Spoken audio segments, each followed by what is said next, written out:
บ่คิดบ่ฝันว่านกพงศกรกับลูกสาวอาอายมีวันเกิดอยู่ที่เดือนเดียวกันก็คือเดือนพฤศจิกหรือว่าเดือน11สมพอดอกมาอยู่นำกันจึงมีนิสัยใจคอและแนวคิดความอ่านคล้ายคือกันแล้วก็มาช่วยกันสร้างสรรค์ผลงานจึงเฮ็ดให้เสียงวิหกโด่งดังก้าวหน้าขึ้นกว่าเก่าสวัสดี FC แฟนคลับทุกท่านที่เคารพและนับถือเป็นอย่างสูงมาพบมาพ้อกันเช้านี้อากาศก็ยังเย็นเช่นเก่าเช่นเคยอยู่ที่เมืองที่ค่อยอยู่นี่อากาศก็สิประมาณ18 20 องศาแต่ถามว่าหนาวบ่หนาวคือใส่เสื้อตัวนี้นี่มันเป็นเสื้อบางๆเนาะใส่แล้วก็ยังรู้สึกหนาวอยู่แต่ว่าก็พอบรรเทาทุกข์อยู่ตัวนี้มันเป็นเสื้อกันลมเนี่ยถ้าหากว่าเฮาออกไปนอกมันก็จะมีความเย็นความหนาวหลายกว่านี้อันนี้เฮาอยู่ในห้องมันก็เลยจะมีความรู้สึกแบบว่าหนาวน้อยนึงเนาะมื้อคืนนี้ท่านผู้ชม Facebook แอฟฟ้าของพอนกพงศกรเกือบแตก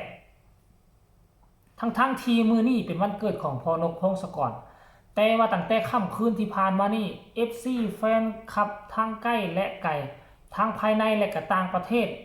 ลังไหลกันเข้าไปแฮปปี้เบิร์ธเดย์อยู่ในเพจของพอนกพงศกรคนไปกดไลค์นะเกือบ 7,000 กว่าครั้งแล้วที่สำคัญที่สุดคือคนเข้าไปถล่มคอมเมนต์ 2,500 กว่าคอมเมนต์ป๊าดโถบอสนกพงศกรจะมีเวลาเบิ่งให้มันทั่วถึงบ่คอมเมนต์นี่มันบ่งบอกว่า FC แฟนคลับของเสียงดี6 FC แฟนคลับของนกพงศกรคือมันมีโคตรหลายเลยล่ะท่านผู้ชมปกติแล้วคันศิลปินทั่วไปเนาะโพสต์อีหยังเว้าอีหยังลงไปคนก็สิเข้ามาคอมเมนต์4 หน้า500คอมเมนต์ก็ถือว่าหลายแล้วแต่อันนี้กำลังของ FC แฟนคลับของนกพงศกรป๊าดโถก็ปฏิเสธบ่ได้ดอกว่าวงเสียงวี6ว่าวงอลังการโชว์นี่ค่ำอยู่นี่คนที่ค่ำอยู่นี่ก็คือบอสนกพงศกรนี่แหละคันบ่มีบอสนกพงศกรอยู่ก็ก็คงว่ายากว่าซาท่านผู้ชมเนาะ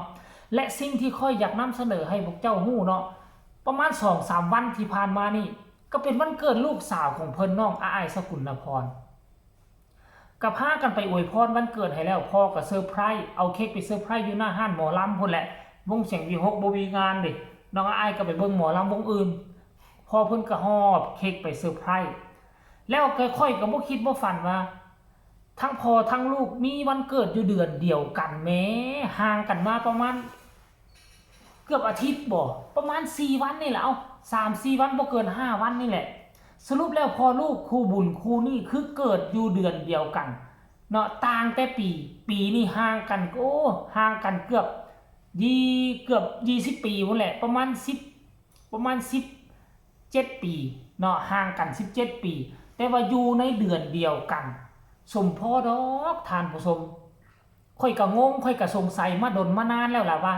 อาอายกับพ่อจ๋าเป็นหยังเวลามาอยู่นำกันแล้วเป็นหยังคือมีนิสัยคือกันและดันมาเป็นคนเกิดเดือนพฤศจิกายนหรือว่าเดือนพฤศจิกคือกันบัดนี้คนเกิดเดือนเดียวกันนะมันย่อมมีนิสัยใจคอคือกันอยู่แล้วเพราะฉะนั้นการเว้าการจาการวางลีลาท่าทางเวลาพอนกพงศกรบอกสอนอีหยังลูกเต้าเรากาไปลูกก็รับฟังได้และปฏิบัติตามได้แบบอย่างคล่องแคล่วแบบบ่มีทีติสั่งซ้ายหันซ้ายสั่งขวาหันขวาหาก็มาถึงบางอ้อมือนี่ก็คือว่าคนเกิดเดือนเดียวกันคือเดือนพฤศจิกโอ้ยเนาะอันนี้คือบุญวาสนานี่มันบ่แม่นเรื่องบังเอิญแล้วได้ท่านผู้ชมนี่ใส่ใจคอคือกันมาอยู่นำกันละโด่งดังเปียงปัง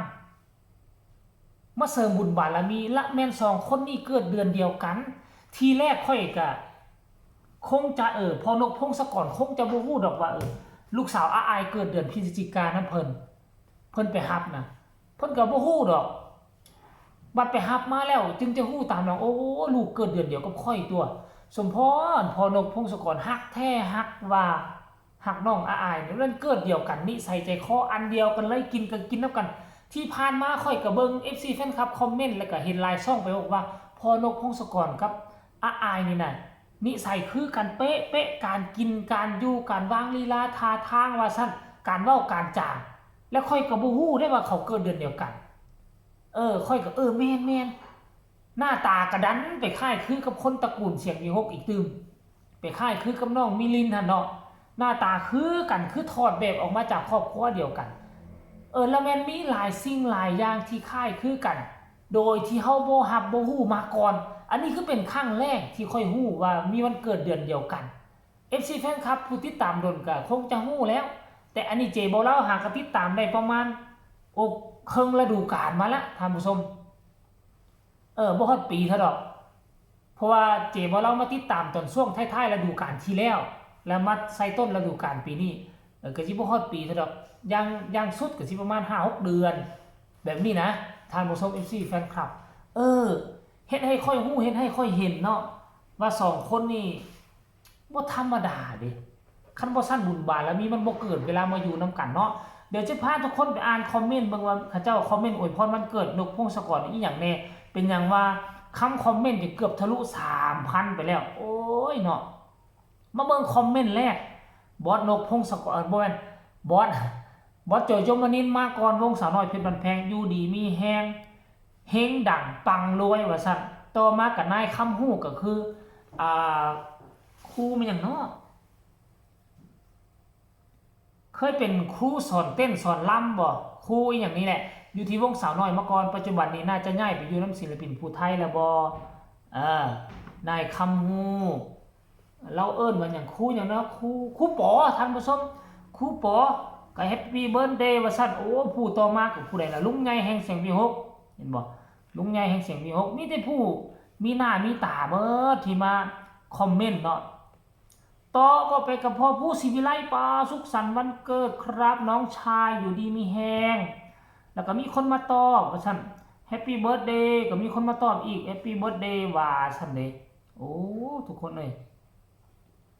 นกพงศกรบ่ธรรมดาเด้ FC แฟนคลับเพิ่นหลายเด้เนาะมีไผตึมสมชายอันนี้คุณครูอยู่ที่โรงเรียนเนาะสุขสันต์วันเกิดครับพระเอกนกพงศกรขอให้พรก้าวประสบความสำเร็จขอให้พรประสบความสำเร็จรวยทรัพย์รวยเพื่อนรวยสุขภาพใจว่าซั่นเด้ผู้ต่อมามันไผเนาะสุขภาพแข็งแรงร่ำรวยเด้อว่าซั่นสุขสันต์วันเกิดมีความสุขมากๆเด้อว่าซั่นขอให้น้องมีความสุขมากๆว่าซั่นนี่ท่านผู้ชม FC แฟนคลับก็คอมเมนต์ซ้ำนี้มีตั้งว่า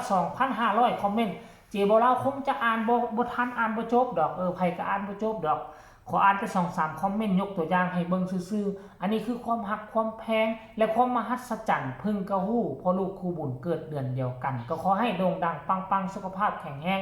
การงานลั่งไหลมาเทมาร่ำรวยเด้อบอสนกพงศกรฝากทุกคนกดไลค์กดแชร์กดติดตามให้แน่เพื่อจะบ่พลาดคลิปดีๆแบบนี้ตลอดไปพบกันใหม่ในคลิปหน้าสำหรับคลิปนี้สบายดี